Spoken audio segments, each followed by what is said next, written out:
হাজারো ব্যথা বেদনার পরে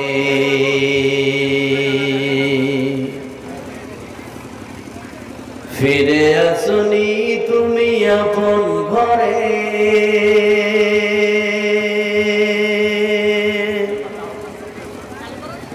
হাজারো ব্যথা বেদনার পরে ফিরে আসনি তুমি আপন ঘরে।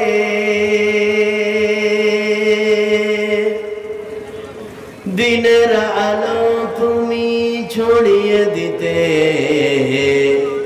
চলে গেলে মদিনায় মক্কা ছেড়ে হে রাসূল।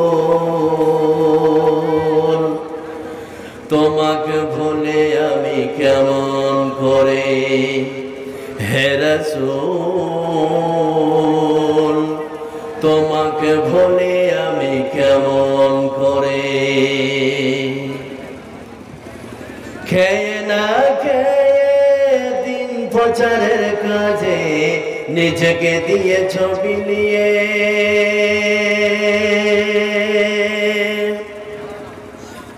খেয়ে না খেয়ে দিন প্রচারের কাজে নিজেকে দিয়েছ বিলিয়ে।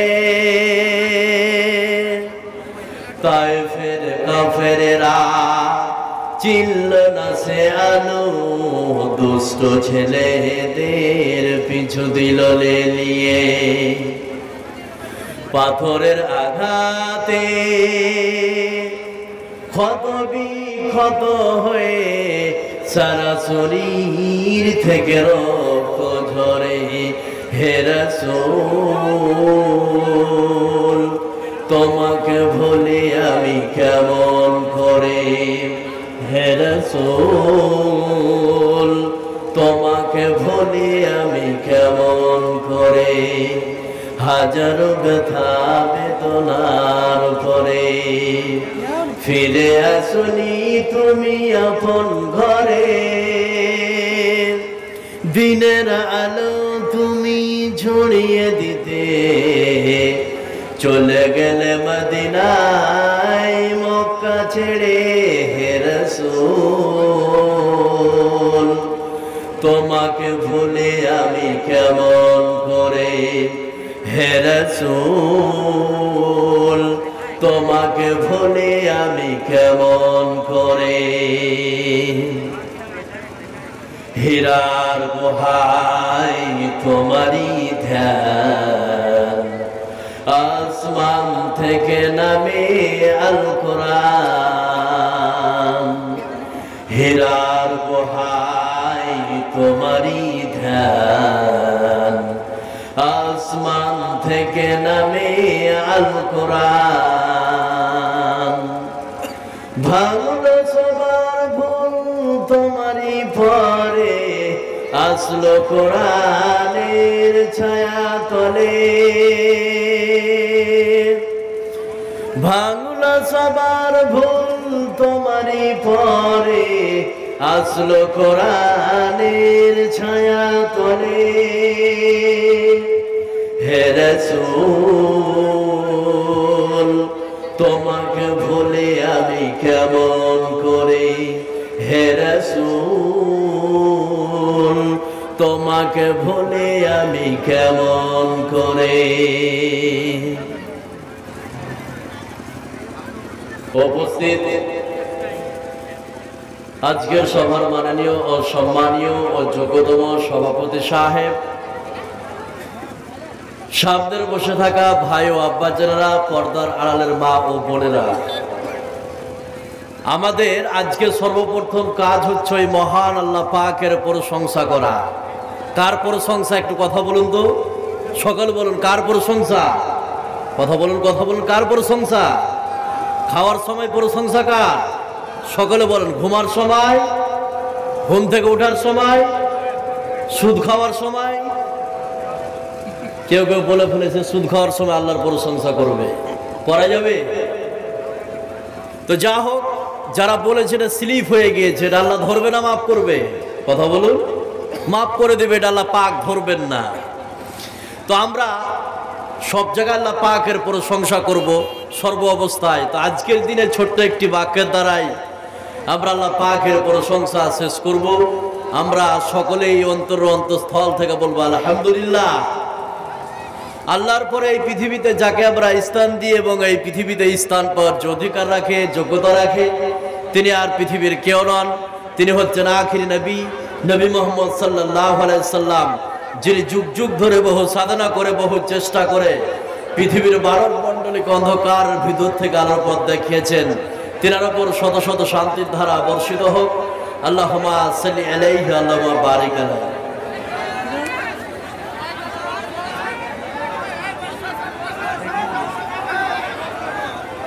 কি হয়েছে আপনাদের, কি হয়েছে? জালসা শেষ হয়ে যাবে, এখান থেকে শেষ। যা প্রস্তুতি আপনাদের।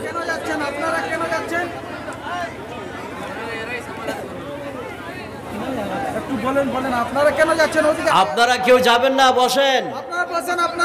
আপনাদেরকে তদন্ত করছে কমিটিরা, আপনারা কেন যাচ্ছেন? ওখানে গেলে তো আরো ঝামেলা হবে। আপনারা যদি যান ওখানে আরো ঝামেলা হবে। ওখানে ভিড় ভাড় লাগিয়েছেন। আপনারা ওখানে মস্তিষ্কে বসুন, আপনারা ধীর মস্তিষ্কে বসুন। হতেই পারে 10টা লোক বসুন, আরে কোনো অসুবিধা নাই তো। আপনারা ধীরে ধীরে বসুন আর শুনুন। আরে ওখানকার জন্য তদন্ত করছে, আমাদের কমিটির লোক আছে, কমিটিরা করবে। আপনারা ব্যস্ত করে বসেন। কেন যাবেন? আপনারা ধৈর্য ধরুন, ধৈর্য ধরে বসেন আপনারা। যা হোক, যারা গিয়েছেন উঠে আপনারা অতি তাড়াতাড়ি ফিরে আসুন। ওখানে ঝামেলা একটা হয়েছে, কমিটির লোক আছে, সেটা সে বিষয়টা দেখবে। আপনাদের উঠে যাওয়ার কোনো মানেই হয় না। এইভাবে আপনারা উঠে চলে গেলেন, মনে হয় জালসা শেষ হয়ে গেল। এইভাবে উঠাটা ঠিক নয়। ওখানে লোক আছে, সেটা দেখবে, তারা সেটা মিটমাট করবে। আপনারা এখান থেকে উঠে চলে গেলেন। যারা উঠে গেছেন আপনারা খুব তাড়াতাড়ি প্যান্ডেলের মধ্যে আসুন। তো আমি আজকে আপনাদের সম্মুখে যে বিষয়টি নিয়ে উপস্থিত হয়েছি, খুব একটি গুরুত্বপূর্ণ বিষয়, খুব একটি ভাইটাল বিষয়। বিষয়টির নাম হচ্ছে জান্নাত এবং জাহান্নাম। কি বললাম? জান্নাত এবং জাহান্নাম। এই বিষয়টা আমরা আজকে কমপ্লিট শুনবো। আল্লাহ পাক আমাদেরকে যেন শোনা এবং আমল করার তৌফিক দেন। আমরা একবার বলবো আল্লাহুম্মা আমিন। তো বিষয়টি শুরু করার পূর্বে একটি কথা বলি, দুটি কথা। নাম্বার 1, জেনারেটর যেটা আছে, জেনারেটরটা খুব কাছে হয়ে গেছে, এভাবে ঠিক নয়। এটা প্রতি মুহূর্তে শব্দ শুনতে পাচ্ছেন, এটা আসছে। আর নাম্বার 2, আপনারা মাঝে মধ্যে কথা বলছেন, তা আপনাদের জোরালোভাবে অনুরোধ করে বলবো, আপোষে কথা বলবেন না। একদম চুপচাপ, সাইলেন্স, কথা বলবেন না, টোটালে কথা হবে না। বসে যান, বসে যান। যেসব ভাইরা দাঁড়িয়ে আছেন একটু বসে যান, কথা বলবেন না কেউ। আর এদিক ওদিক তাকাতাকি করবেন না। আপনাদের জোরালোভাবে আমি বলছি, এটা আমার আবেদন। তা আমার আজকের বক্তব্যের বিষয় হচ্ছে, কথা বলবেন, আস্তে কথা বলেন। বক্তব্যের বিষয় হচ্ছে জান্নাত এবং জাহান্নাম। এই বিষয়টি শুরু করার পূর্বে উপস্থাপনামূলক কিছু কথা বলবো আপনাদের সুবিধার্থে, যাতে করে আপনারা জান্নাত এবং জাহান্নাম বিষয়টা উপলব্ধি করতে পারেন, বুঝতে পারেন। সেই জন্য ছোট্ট একটি ভূমিকা দিব, উপস্থাপনামূলক কিছু কথা বলবো। সে কথাগুলি কি? কয়েক মিনিট কথা বলি উপস্থাপনা দিয়ে আপনাদেরকে। সে কথাগুলি কি?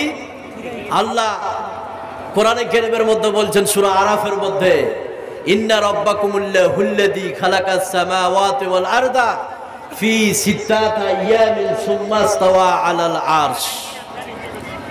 আল্লাহ বলছেন, তোমরা এই পৃথিবীতে যা কিছু দেখতে পাও, চোখ দিয়ে যা কিছু দেখতে পাও এবং চোখ দিয়ে যা কিছু দেখতে পাও না, তোমার চোখের সামনে যা আছে আর চোখের বাইরে যা কিছু আছে, সব কিছুকে আমি আল্লাহ পাক 6 দিনে সৃষ্টি করেছি। কত দিনে বললাম? একটু কথা বলুন, কথা বুঝছেন আমার? কয় দিনে সৃষ্টি করেছেন?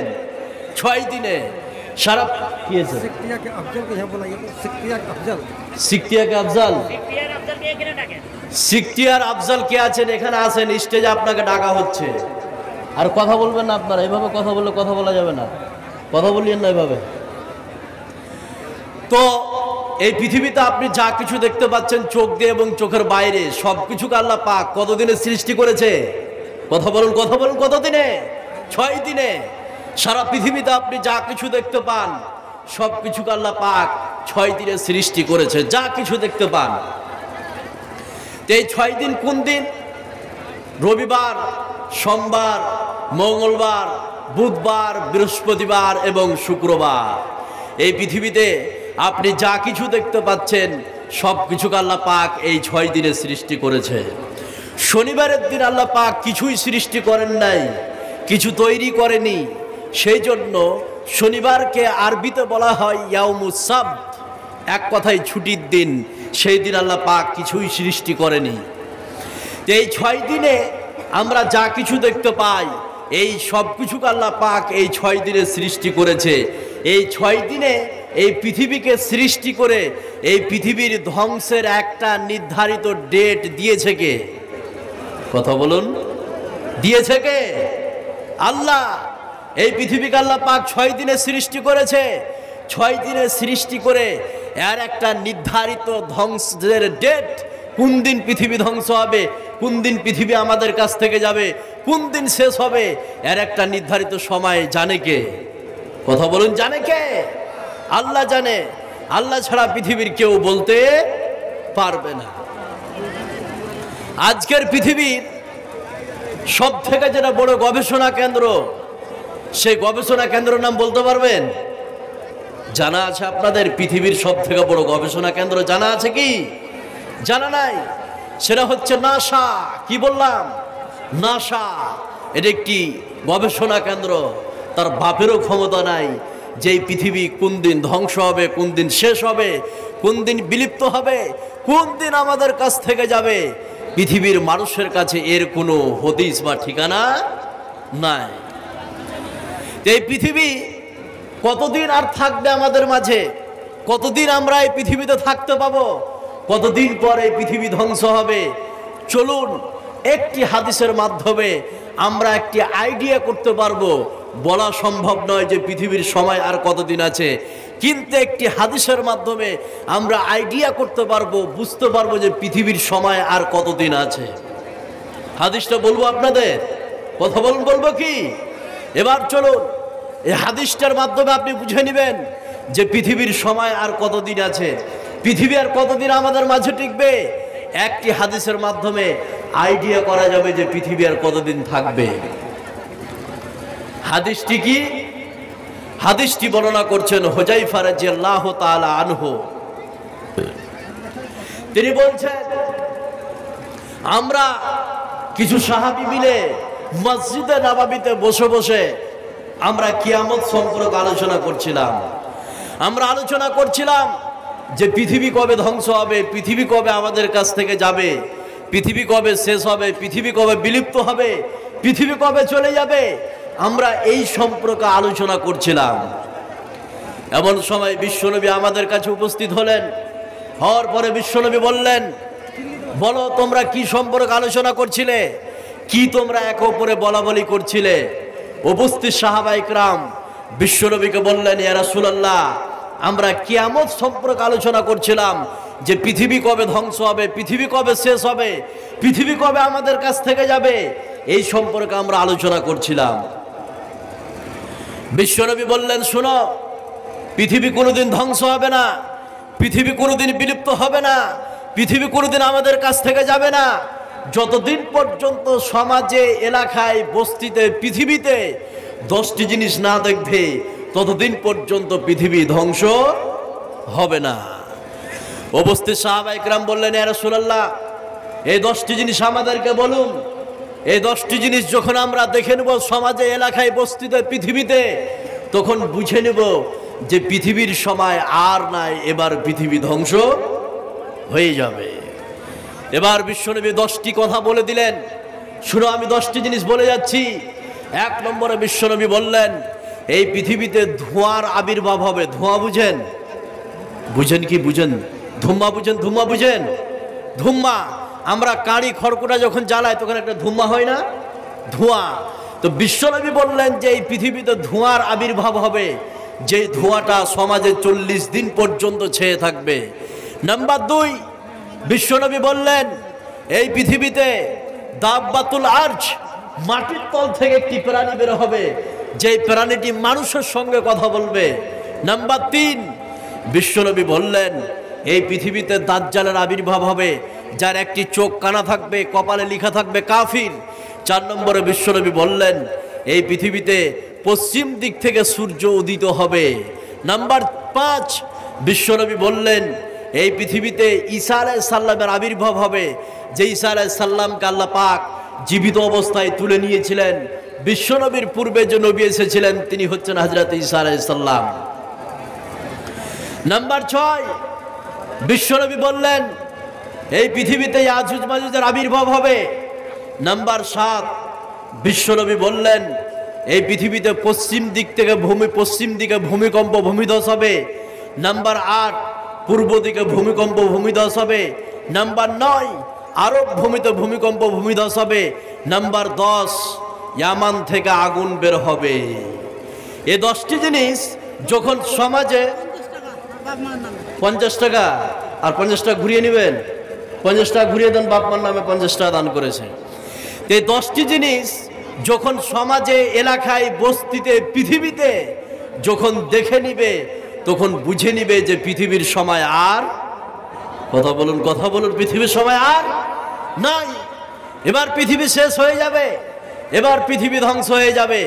এবার আপনাদেরকে বলি এই 10টি জিনিস কে কে দেখেছেন? হাত উঠান। দেখেছেন? কেউ দেখেছেন কি এই 10টি জিনিস দেখেছেন? দেখেনি? আচ্ছা, বাংলা কথা বুঝতে পারছেন আমার? পারছেন তো, কথা কেন বলছেন না? হা করে তাকিয়ে আছেন, মনে হয় কিছুই বুঝছেন না। এই 10টি জিনিস যখন সমাজে, এলাকায়, বস্তিতে আমরা দেখে নেব তখন বুঝে নেব যে পৃথিবীর সময় শেষ, এবার পৃথিবী ধ্বংস হয়ে যাবে, এবার পৃথিবী আমাদের কাছ থেকে চলে যাবে। যেদিন পৃথিবীর সময় শেষ হবে সেই দিন পৃথিবীটা কিভাবে ধ্বংস হবে একটি আয়াতের মাধ্যমে আপনি বুঝে নেবেন। সূরা জুমারের মধ্যে আল্লাহ পাক বলেছেন যে পৃথিবীর যেদিন সময় শেষ, যেদিন টাইম শেষ, সেই দিন পৃথিবীটা কিভাবে ধ্বংস হবে একটি আয়াতের মাধ্যমে আপনি বুঝে নেবেন। চলুন আগে আয়াতটা বলি, তাহলে আপনারা বুঝতে পারবেন। আল্লাহ রাব্বুল আলামিন বলেন ونفخ في الصور فصعق من في السماوات ومن في الأرض ثم نفخ فيه أخرى فإذا هم قيام ينظرون। আল্লাহ রাব্বুল আলামিন বলেন পৃথিবীর সময় যেদিন শেষ হবে, পৃথিবীর টাইম যেদিন শেষ হবে, আমি আল্লাহ রাব্বুল আলামিন একজন ফেরেশতাকে রেডি করে রেখে দিয়েছি। তার নাম হচ্ছে হযরত ইসরাফিল আলাইহিস সালাম। আমি ইসরাফিলকে বলবো, ও ইসরাফিল, পৃথিবীর সময় শেষ হয়ে গিয়েছে, তুমি এখন সুর ফুঁকে দাও। হযরত ইসরাফিল আলাইহিস সালাম সুর ফুঁকে দিবেন। সুর ফুঁকার সঙ্গে সঙ্গে পৃথিবীতে আপনি যা কিছু দেখতে পাচ্ছেন আল্লাহ রাব্বুল আলামিন সব কিছুকে নিমিষের মধ্যে ধ্বংস করে দিবে। জোরে বলুন সুবহানাল্লাহ। একটি ফুঁকার মাধ্যমে সারা পৃথিবীর সবকিছুকে ধ্বংস করবে কে? কথা বলুন, কে? আল্লাহ ধ্বংস করে দিবে। একটি সুর ফুঁকবে, সুর ফুঁকার সঙ্গে সঙ্গে মানুষ শেষ, গাছপালা শেষ, পাহাড় শেষ, নদী নালা শেষ, পৃথিবীর সবকিছু ধ্বংস, কিচ্ছু নাই পৃথিবীতে। সবকিছুকে আল্লাহ পাক নিমিষের মধ্যে ধ্বংস করে দিবে একটি ফুঁকের মাধ্যমে। এবার জিনিসগুলো কিভাবে শেষ হবে দুই একটি আয়াত বলি, তাহলে আপনারা বুঝতে পারবেন যে মানুষ কিভাবে ধ্বংস হবে, গাছপালা কিভাবে ধ্বংস হবে, পাহাড় কিভাবে ধ্বংস হবে, নদী নালা কিভাবে ধ্বংস হবে। দুই একটি লিস্ট আপনাদেরকে শোনালে বুঝতে পারবেন যে একটি ফুঁক মারবে, ফুঁকের সাথে সাথে সব কিছু শেষ। তো জিনিসগুলো কিভাবে শেষ হবে, কিভাবে ধ্বংস হবে, দুই একটি লিস্ট আপনাদেরকে শোনায়। আল্লাহ বলছেন ইসরাফিল যখন প্রথম ফুঁক মারবে, এই প্রথম ফুঁক মারার পরে চাঁদও কোনো আলো থাকবে না, সূর্যেরও কোনো আলো থাকবে না। সূর্যের আলো আছে জানেন কি? আমরা সূর্যের আলোতে দিন দেখতে পাই না। কথা বলুন, পাচ্ছি কি পাই না? ইসরাফিল যখন প্রথম ফুঁক মারবে সে সময় চাঁদে কোনো আলো থাকবে না, সূর্যের কোনো আলো থাকবে না। আল্লাহ রাব্বুল আলামিন বলেন ইয়াসআলু আইয়ানা ইয়াউমুল কিয়ামাতি ফাইদা বারিকাল বাসার।